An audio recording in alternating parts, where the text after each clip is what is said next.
Hello, नमस्ते प्यारे बच्चों, कैसे हैं आप सभी लोग। मैं जिज्ञासा बहुत बहुत स्वागत करती हूं आप सभी का आशीष सिंह लेक्चर्स के इस वीडियो में।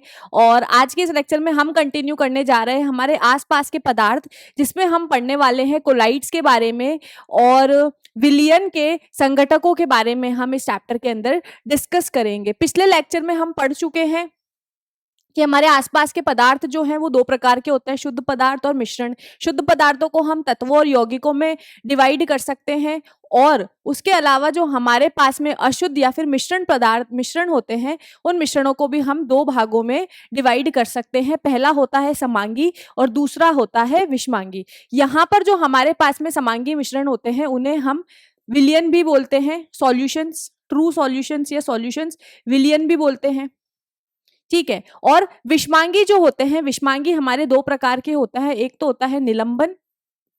विषमांगी मिश्रण जो होता है हमारे पास में दो प्रकार के होंगे, एक तो होगा हमारे पास में निलंबन और दूसरा होगा हमारे पास में कोलॉइड।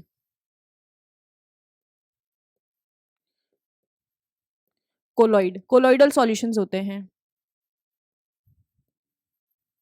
ठीक। इसको निलंबन को हम हीट्रोजीनियस सॉल्यूशंस भी बोलते हैं।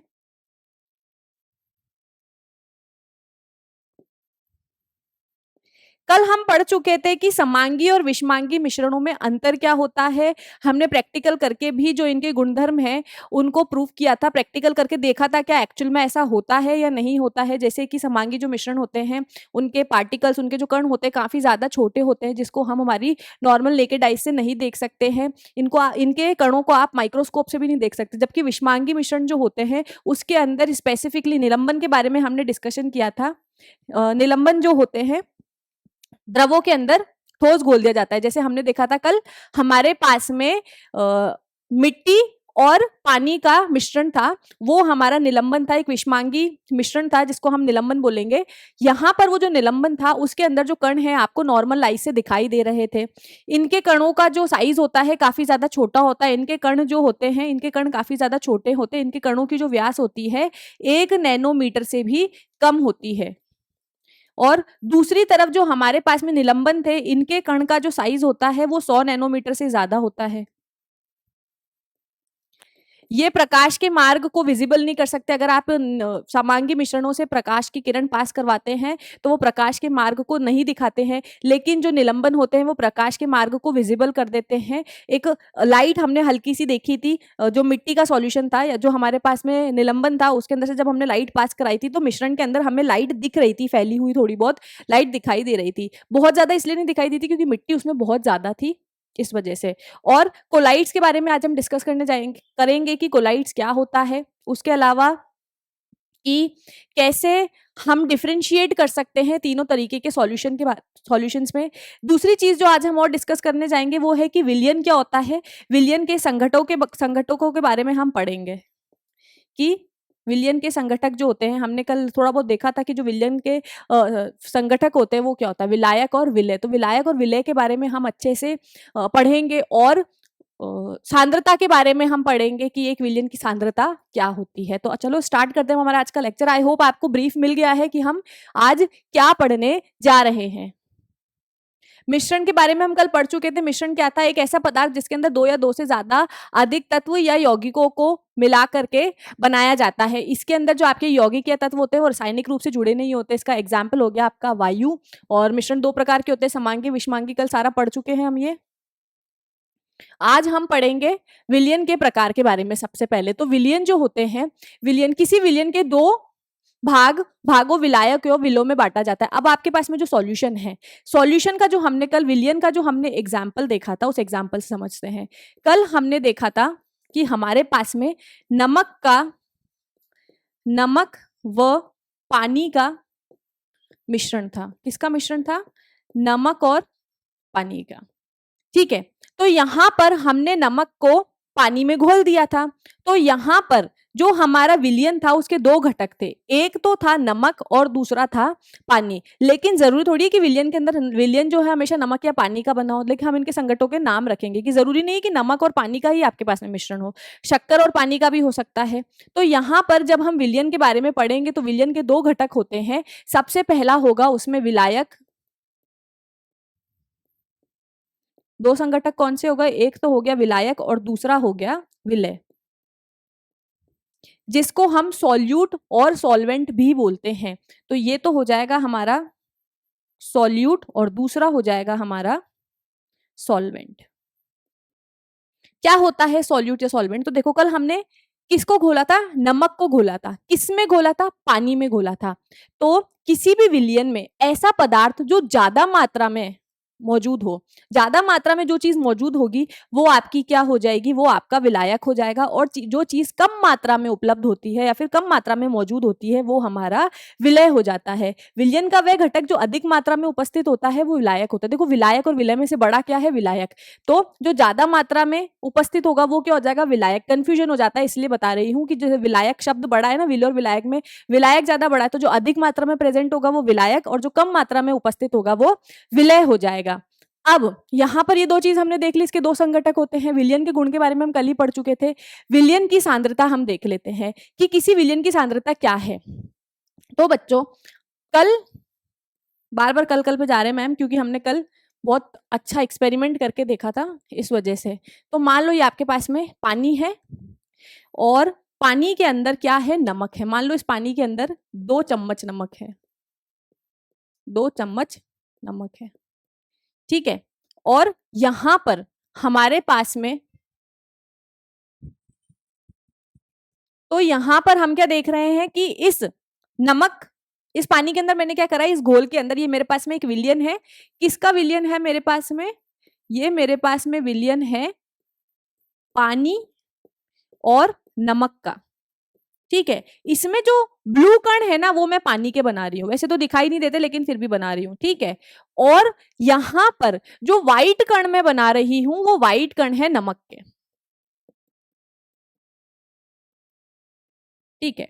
मेरे पास में एक और कंटेनर है, एक और बर्तन है जिसके अंदर मैंने क्या कर रखा है, इसके अंदर भी मैंने विलयन लिया है नमक और पानी का। लेकिन यहां पर जो मेरे पास में ये वाला विलयन है इसके अंदर मैंने 4 चम्मच नमक मिलाया है, 4 चम्मच नमक मिलाया है, ठीक है। तो यहां पर मैं क्या देख रही हूं कि दोनों ही विलयन है, दोनों के अंदर ही विलय और विलायक दोनों मौजूद है, तभी तो विलयन बना है। अगर एक भी चीज नहीं होगी तो विलयन होगा ही नहीं। लेकिन जो मेरे पास में पहला वाला सॉल्यूशन है, इस पहले वाले सॉल्यूशन के अंदर नमक की मात्रा कम है। मान लो आपके पास में ये क्या है, 1 लीटर पानी है ना, 1 लीटर पानी, 1 लीटर पानी से ही देखते हैं हम, है ना, यूनिट से ही देखते हैं हर चीज की। 1 सेंटीमीटर क्यूब में कितने पार्टिकल प्रेजेंट है, इस तरीके से। या फिर 1 मीटर क्यूब में कितने पार्टिकल प्रेजेंट है, 1 लीटर में कितने, 1 लीटर 1 मीटर क्यूब के बराबर ही हो जाता है, ठीक है। तो यहाँ पर हम क्या देख रहे हैं कि 1 लीटर पानी में मैंने 2 चम्मच नमक डाला है और यहाँ पर भी मैंने 1 लीटर पानी के अंदर 4 चम्मच नमक डाला है। तो इन दोनों सॉल्यूशन में से ज्यादा विलय किसमें मौजूद है, ज्यादा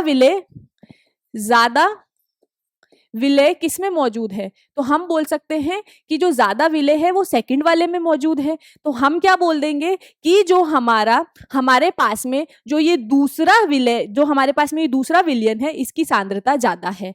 तो हम यहाँ पर क्या समझे हैं कि किसी भी विलयन के अंदर प्रति लीटर आयतन में, किसी भी विलयन में प्रति लीटर आयतन के अंदर कितना विलय मौजूद है वो उसकी सांद्रता बताता है। इसको कैलकुलेट करने के लिए हम फॉर्मूलाज को देखेंगे, लेकिन पहले हम इस चीज को समझ लेते हैं। देखो समझ में आया ना बच्चों, आपने आपके पास में घर में आप तो करके देख सकते हो इसको, कि अगर आप 1 ग्लास पानी के अंदर 2 चम्मच नमक डाल रहे हो, दूसरे ग्लास के अंदर आपने 4 चम्मच नमक डाल दिया, तीसरे ग्लास के अंदर आपने 8 चम्मच नमक डाल दिया, तो सबसे ज्यादा सांद्रता कौन से विलयन की होगी? तीसरे वाले ग्लास की होगी, क्योंकि उसके अंदर विलय की मात्रा सबसे ज्यादा है।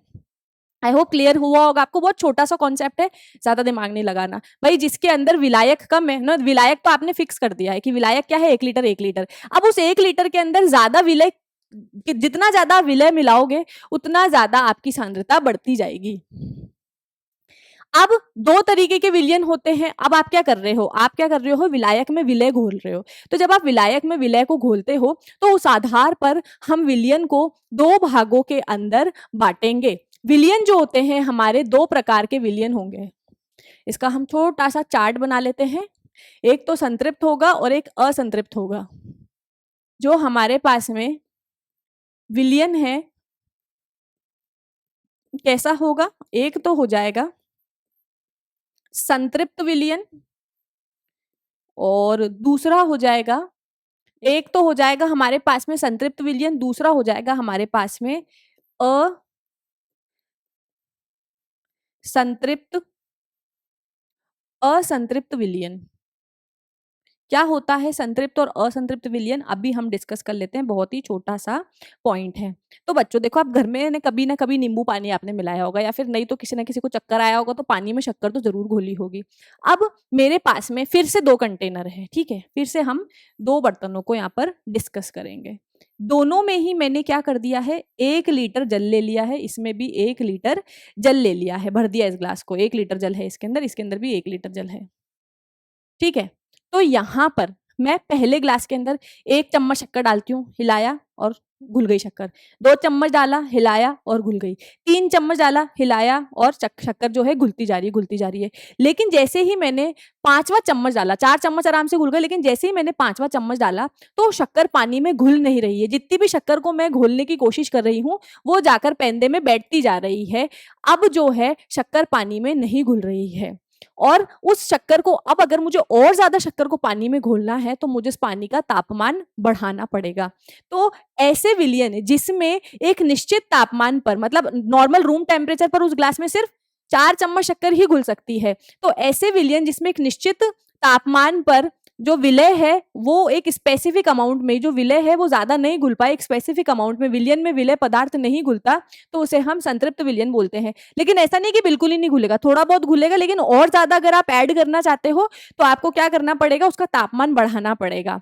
उसी प्रकार से अगर इस ग्लास के अंदर मैंने 1 चम्मच शक्कर डाली, 2 चम्मच शक्कर डाली, 3 चम्मच शक्कर डाली, मान लो कि मैंने अभी तक सिर्फ 3 चम्मच ही शक्कर डाली है, लेकिन नॉर्मल रूम टेम्परेचर पर अभी इसमें मैं चौथा चम्मच शक्कर और डाल करके घोल सकती हूँ, तो ये मेरा कैसा विलयन हो जाएगा, असंतृप्त विलयन हो जाएगा। तो संतृप्त विलयन तो कैसे है कि निश्चित तापमान पर अगर आपको किसी विलायक में विलय को घोलना है और निश्चित तापमान पर वो विलायक विलय में नहीं घुल रहा है, तो आपको क्या करना पड़ेगा, उस विलयन का तापमान बढ़ाना पड़ेगा ताकि विलायक में विलय को घोल दिया जाए, तब तो वो सॉल्यूशन आपका क्या कहलाएगा, संतृप्त विलयन।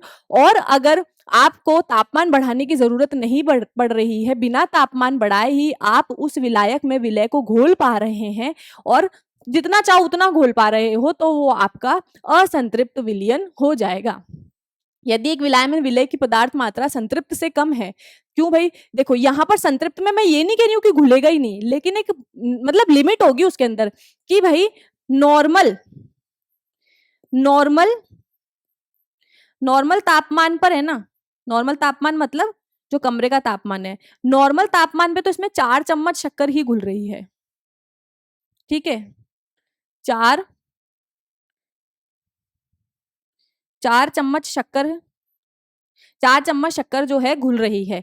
लेकिन अब आपको जैसा ही 5वां चम्मच शक्कर इसके अंदर घोलना है तो आपको क्या करना पड़ेगा, ताप में वृद्धि करनी पड़ेगी। बिना ताप में वृद्धि करे आप इसके अंदर 5वां चम्मच शक्कर नहीं घोल सकते हो, घुलेगा तो सही लेकिन निश्चित मात्रा में घुलेगा, ठीक है। और अब अगर आप और ज्यादा विलय इसके अंदर घोलना चाहते हो तो आपको क्या करना पड़ रहा है, तापमान को बढ़ाना पड़ रहा है, तब ये क्या कहलाएगा, संतृप्त विलयन। लेकिन जैसे मान लो मैंने इसमें सिर्फ 2 चम्मच ही घोला है, 2 चम्मच ही घोला है मैंने इसमें, अब 2 चम्मच शक्कर घोलने के बाद में अगर मैं तीसरा चम्मच और घोलना चाह रही हूँ तो इसके अंदर मुझे तापमान वृद्धि करने की जरूरत नहीं पड़ रही। अभी ये कैसा है, असंतृप्त ही है, असंतृप्त विलयन ही, क्योंकि अभी तक ये अपनी कैपेसिटी तक आया नहीं है ना, इसकी पूरी कैपेसिटी फुल नहीं हुई। कह रहे कि 4 चम्मच घोल सकता है ये नॉर्मल तापमान पर, तो अभी तक तो ये 2 पर ही पहुंचा है। तो ऐसे विलयन जिसका जो हाइट है वो संतृप्त तक नहीं पहुंचा है, मतलब उसके अंदर अभी भी बाकी है, उसकी क्षमता के अनुसार अभी तक आपने उसके अंदर विलय को घोला नहीं है, आपको तापमान में वृद्धि नहीं करनी पड़ रही है क्योंकि अभी तक उसकी लिमिट नहीं पहुंची। मैं बोल रही हूँ मैं 10 किलो का वजन उठा सकती हूँ, अगर 10 किलो से ज्यादा का वजन उठवाना है तो मुझे कुछ पावर बूस्टर लेना पड़ेगा। तो अगर 10 किलो का वजन उठाया, जैसे आपने मुझे 11वें का दिया, तो आपको मुझे पावर बूस्टर देना पड़ेगा, तापमान बढ़ाना पड़ेगा। वो पावर बूस्टर कुछ भी हो सकता है, यहाँ पर हमारा जो है वो तापमान है। लेकिन अभी मैंने सिर्फ 8 किलो ही वजन उठाया है, तो मैं क्या होंगी, तो मैं असंतृप्त विलयन हो जाऊंगी, मतलब मैं असंतृप्त हूँ। क्यों, क्योंकि अभी मैंने अपनी कैपेसिटी को फुल नहीं किया है, अभी भी बाकी है, अभी भी मैं 2 किलो का वजन और ऐड कर सकती हूँ, उठा सकती हूँ। तो वैसे ही जैसे यहाँ पर हमारे पास में असंतृप्त विलयन है, तो इसकी कैपेसिटी कितनी है, 4 चम्मच घोलने की है नॉर्मल तापमान पर, लेकिन इसके अंदर घुले कितने हैं, 2 चम्मच, मतलब आप 2 और ऐड कर सकते हो, आपको तापमान में वृद्धि करने की कोई जरूरत नहीं है। अभी ये संतृप्त नहीं बना है, तो संतृप्त नहीं बना है मतलब आप इसके अंदर और शक्कर को ऐड कर सकते हो। बिना तापमान में वृद्धि करे तो ये कैसा हो जाएगा, असंतृप्त विलयन जो है आपका कहलाएगा, असंतृप्त विलयन। एक सेकेंड इसको हम लिख लेते हैं, ये असंतृप्त विलयन हो जाएगा क्योंकि आप इसके अंदर 1 चम्मच और ऐड कर सकते हो बिना तापमान में वृद्धि करें। ठीक है, आई होप क्लियर हुआ होगा, बहुत ज्यादा टफ चीज नहीं है, छोटे छोटे पॉइंट्स है जो हमें याद रखने हैं यहाँ पर। नेक्स्ट चीज हम देखते हैं, असंतृप्त हो गया, यदि एक विलयन में विलेय पदार्थ की मात्रा संतृप्तता से कम है,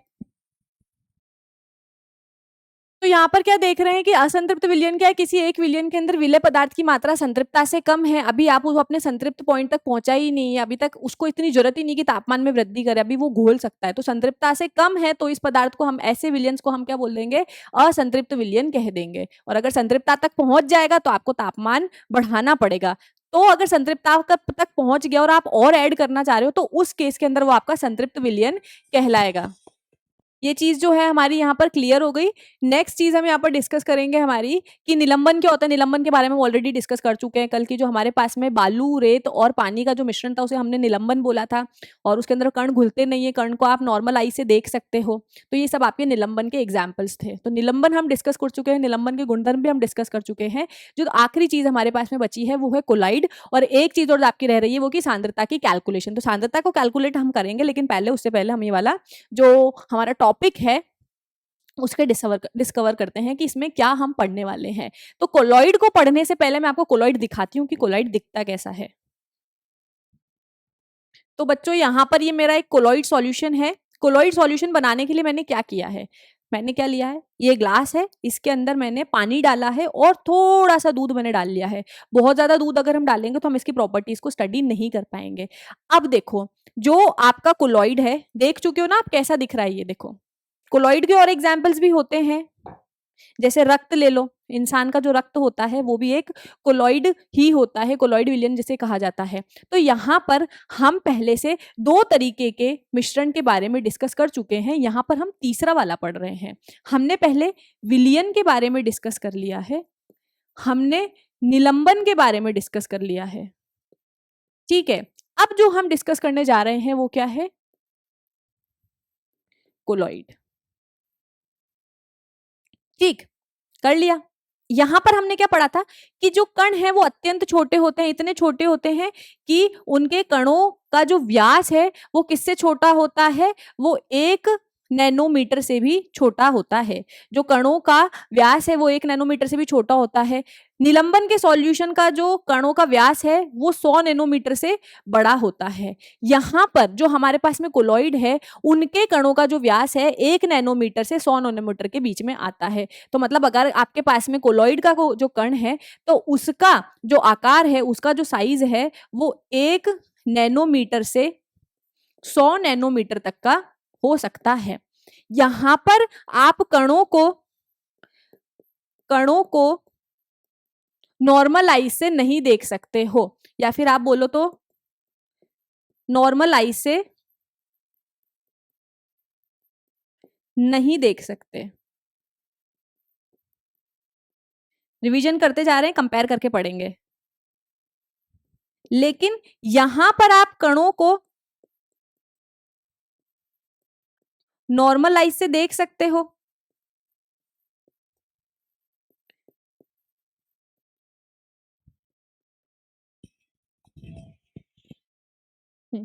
तो यहाँ पर जो कण है उन्हें हम कणों को नंगी आंखों से नहीं देख सकते। सॉरी, इनमें तो हम देख सकते हैं ना, यहाँ पर हम कणों को नंगी आंखों से देख सकते हैं, क्योंकि जो हमारे पास में निलंबन था उसके कण बहुत ज्यादा बड़े होते हैं, तो कणों को हम नॉर्मल आई से देख सकते हैं,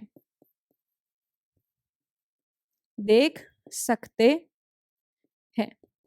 एक और क्या था, जो कोलॉइड है, अब कोलॉइड के कणों का जो साइज है वो विलयन और निलंबन के साइज के बीच में है, तो यहां पर भी आप कणों को नहीं देख सकते हो, कणों को नहीं देख सकते, माइक्रोस्कोप से भी नहीं देख सकते। ठीक है, दूसरी एक चीज क्या है कि इसके अंदर जो विलयन है वो कण अच्छे से घुल जाते हैं, इसमें घुलते नहीं है। इसमें हमें ऐसा लगता है कि कण घुल गए हैं पर घुलते नहीं है, सस्पेंडेड रहते हैं, लटके हुए रहते हैं कण, लेकिन हमें दिखाई नहीं देते हैं क्योंकि उनका जो आकार है वो दोनों के बीच का होता है। एक चीज और क्या पड़ी थी कि विलयन जो होता है वो प्रकाश के मार्ग को दर्शाता नहीं है, प्रकाश के मार्ग को विजिबल नहीं कर पाता। जब लाइट हम किसी विलयन सॉल्यूशन से पास करते हैं तो प्रकाश का मार्ग दिखाई नहीं देता, लेकिन निलंबन में दिखाई देता है। अब कोलॉइड में दिखाई देगा कि नहीं देगा, इसे हम करके देखते हैं। तो यहाँ पर ये हमारे पास में कोलॉइड सॉल्यूशन है, ये हमारे पास में लेजर लाइट है। क्या दिख रहा है आपको यहाँ पर प्रकाश का मार्ग? पास से दिखाती हूँ, देखो प्रकाश का मार्ग दिख रहा है, पानी हरा हो गया, ये देखो दिखाई दे रहा है ना। मतलब ये क्या करता है, कोलॉइड भी जो है प्रकाश के मार्ग को विजिबल कर देते हैं, कोलॉइड भी जो है प्रकाश के मार्ग को दर्शाते हैं। तो ये कुछ कैरेक्टरिस्टिक प्रॉपर्टीज थी, कुछ बेसिक गुणधर्म थे जो हमने पढ़ लिए हैं, बहुत ज्यादा चीजें नहीं है। अच्छे से समझ समझ के याद करोगे तो सारी चीजें ही हमें याद हो जाएगी। स्टार्च विलयन भी जो होता है आपका कोलॉइड ही होता है। तो कोलॉइड के गुणधर्म क्या है? एक विषमांगी मिश्रण है, बता दिया मैंने। ऐसा लगता है ये समांगी है, पर होता ये विषमांगी है। कोलॉइड के कणों का आकार इतना छोटा होता है कि प्रत्येक रूप से आंखों से हम इन्हें नहीं देख सकते हैं। अगर आप इनको शांत छोड़ दो, मतलब अगर मैं इस कोलॉइड सॉल्यूशन को थोड़ी देर के लिए शांत छोड़ दूंगी तो क्या होगा? क्या इसके पार्टिकल्स नीचे बॉटम में सेटल डाउन हो जाएंगे, पेंदे में बैठ जाएंगे? कि इसके पार्टिकल जैसे बालू के कण पानी में बैठ गए थे? नहीं, ऐसा कुछ नहीं होगा, इसमें नहीं सेटल डाउन होते। छानने की विधि से इस मिश्रण को पृथक नहीं किया जा सकता। अगर मैं फिल्टर पेपर से, अगर आप फिल्टर पेपर से दूध और पानी को छानते हो, तो हमने करके भी देखा है, तो क्या आपका दूध और पानी अलग हो जाता है? दूध के कण अलग हो जाते हैं क्या? नहीं होते हैं। तो यहाँ पर आप इसे फिल्टर पेपर से भी विशेष विधि से मिश्रण को पृथक नहीं कर सकते हो, छानने की विधि से। अगर आपको दूध में से इनका मतलब अगर आपके पास में कोई कोलॉइडल सॉल्यूशन है, अगर आपको उनके कणों को पृथक करना है तो आपको अपकेंद्रीकरण की तकनीक जो है वो करनी पड़ेगी। यहाँ पर एक डिफरेंट मेथड होता है जिसको हम बाद में डिस्कस करेंगे, और ये इतने बड़े होते हैं कि प्रकाश की किरण को फैलाते हैं तथा उसके मार्ग को दृश्य कर देते हैं। तो आई होप ये सारी चीजें आपको क्लियर हो गई है, कैसे इस चीज को पढ़ना है, कैसे जो 3 टाइप के मिश्रण है उसके बारे में हमें पढ़ना है, और कैसे इनको हम डिफ्रेंशिएट कर सकते हैं। अब हमारे पास में टिंडल प्रभाव को पढ़ने से पहले हम यहाँ पर कुछ एग्जाम्पल्स डिस्कस करेंगे, जिसमें हम विलयन की केंद्रता को मेजर करेंगे। हम निकालेंगे कि किसी विलयन की केंद्रता को कैसे मापा जा सकता है। तो कुछ एग्जाम्पल है जो आपकी किताब में दिए गए हैं, हम उसे ही यहाँ पर डिस्कस करने वाले हैं। यहाँ पर विलयन की सांद्रता अगर आप नापना चाहते हो, तो विलयन की सांद्रता नापने के लिए आपके पास में 2 मेथड्स हैं, 2 तरीके हैं जिसके द्वारा आप विलयन की सांद्रता को नाप सकते हो। तो यहाँ पर हमारे पास में हेडिंग क्या हो जाएगी? विलयन की सांद्रता। विलयन की सांद्रता 2 तरीकों से नाप सकते हैं, एक तो आप द्रव्यमान से निकाल सकते हो और आयतन से निकाल सकते हो। तो यहाँ पर अगर आपके पास में द्रव्यमान दिया हो, द्रव्यमान के द्वारा अगर आप निकालना चाहते हो, तो द्रव्यमान के द्वारा, तो यहाँ पर जो हम विलयन की सांद्रता निकालते हैं प्रतिशत में निकालते हैं, तो हम इसको एंड में इंटू 100 भी कर देंगे। कैसे निकालोगे? आपके पास में जो आपका विलयन दिया हुआ है, विलयन का द्रव्यमान बटा, ऊपर आप लिखोगे विलय का द्रव्यमान, क्योंकि हम सांद्रता निकाल रहे हैं ना, और क्योंकि ये प्रतिशत में निकलता है तो इसको हम इंटू 100 कर देंगे। यहाँ पर एक और जो तरीका है विलयन की सांद्रता निकालने के लिए, वो तरीका है कि आप उसके आयतन द्वारा निकाल लो।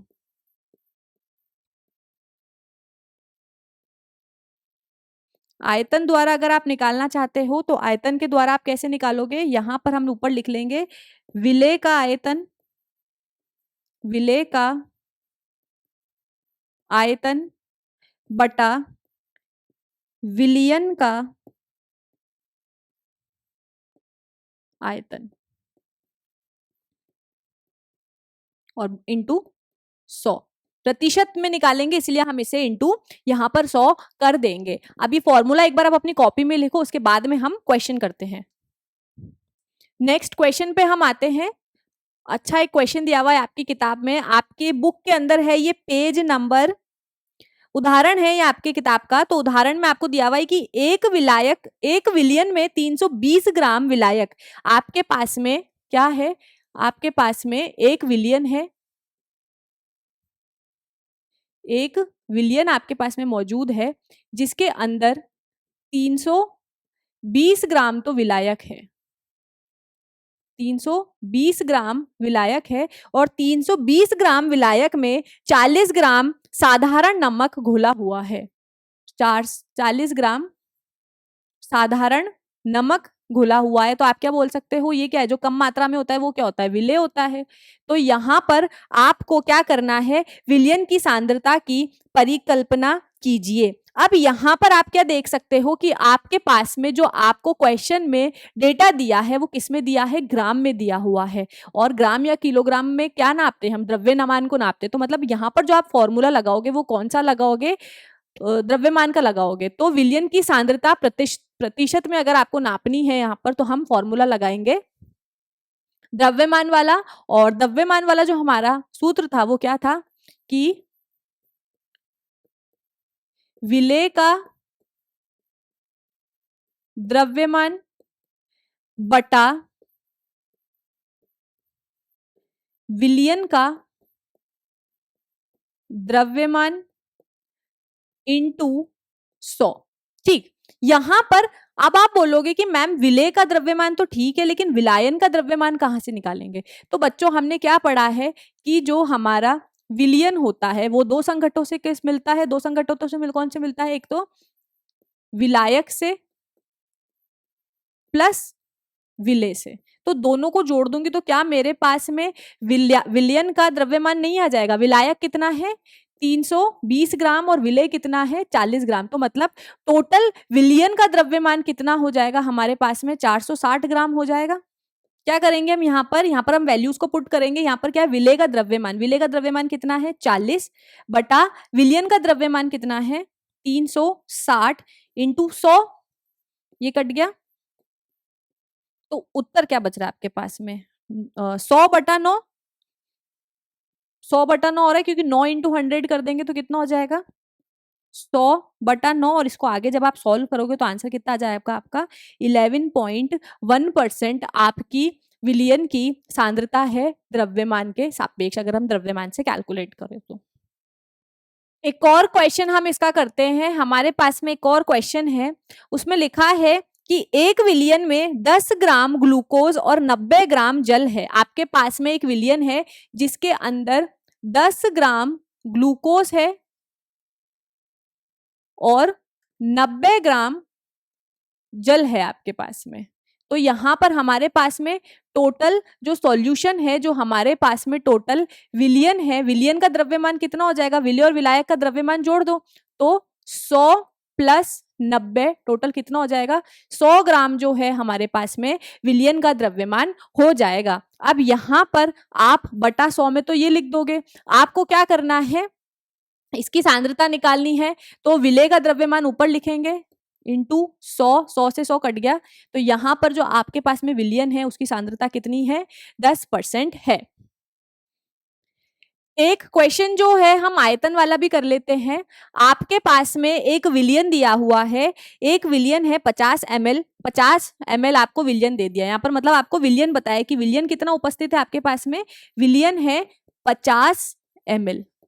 ठीक है, 50 ml विलयन में 5 ml एसीटोन घोला है, 5 ml विलेय घोला है। विलेय कौन सा है हमारा, यहाँ पर एसीटोन है, एसीटोन घोला है। कितना ml घोला है 5 ml। अब यहाँ पर हमें विलयन कितना है इसकी गणना करने की जरूरत नहीं, क्योंकि उसने क्या बोला है टोटल 50 ml के अंदर यहाँ पर 5 ml एसीटोन पहले से घुला हुआ है। या फिर आपको क्वेश्चन जो है इस तरीके से दिया हुआ है कि 5 ml विलेय को हमने 50 ml विलयन में घोला है, तो टोटल विलयन कितना है आपके पास में 50 ml क्वेश्चन में दे दिया गया है। तो यहाँ पर हम फॉर्मूला अप्लाई करेंगे, कितना हो जाएगा 50/5 इंटू 100। तो यहाँ पर जो आपकी सांद्रता है वो कितनी हो जाएगी, यहाँ पर आपकी सांद्रता हो जाएगी, इस विलयन की भी जो सांद्रता है कितनी हो जाएगी 10% आपकी सांद्रता यहाँ हो जाएगी। आई होप आपको क्वेश्चन समझ में आए कि किस तरीके से क्वेश्चन करने, काफी इजी क्वेश्चन है, ज्यादा इसमें दिमाग नहीं लगाना है, फॉर्मूला दिया हुआ है, वैल्यू पुट करनी है और आंसर को निकालना है।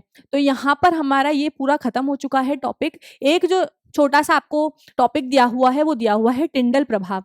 तो टिंडल प्रभाव क्या होता है, तो हमने देखा है कि जब हम कोलाइडल सॉल्यूशन से, जब हम कोलाइडल विलयन से प्रकाश किरणों को पार कराते हैं तो वो प्रकाश को फैला देता है, और प्रकाश के फैलने की इस प्रक्रिया को ही हम टिंडल प्रभाव बोलते हैं। तो बहुत ज्यादा नहीं, सिर्फ इसकी डेफिनेशन है आपके सिलेबस में। अब हमने क्या देखा है कि हम किसके बारे में पढ़ रहे हैं, मिश्रणों के बारे में पढ़ रहे हैं। अब जब मिश्रण है तो हमने ये तो देखा है कि भाई जो आपके पास में शुद्ध पदार्थ होते हैं उसको तो आप नॉर्मल फिजिकल प्रोसेस से, भौतिक प्रक्रिया से अलग नहीं कर सकते हो, लेकिन जो मिश्रण है उसको तो हम भौतिक प्रक्रिया से अलग कर सकते हैं। तो कौन कौन सी भौतिक प्रक्रियाओं का इस्तेमाल करके हम मिश्रणों को अलग कर सकते हैं, ये हम अगले चैप्टर में अब पढ़ने वाले हैं। अगले लेक्चर में हम यही टॉपिक कवर करेंगे जो कि लास्ट टॉपिक रहने वाला है हमारी पूरी बुक का। तो बच्चों, तब तक के लिए आपको जो पढ़ाया है आप वो पढ़ें, और नेक्स्ट चैप्टर के अंदर, नेक्स्ट लेक्चर के अंदर हम मिश्रणों को पृथक करने के लिए विधियों के बारे में पढ़ेंगे। तब तक के लिए बच्चों मिलते हैं अगले लेक्चर में। Till then take care.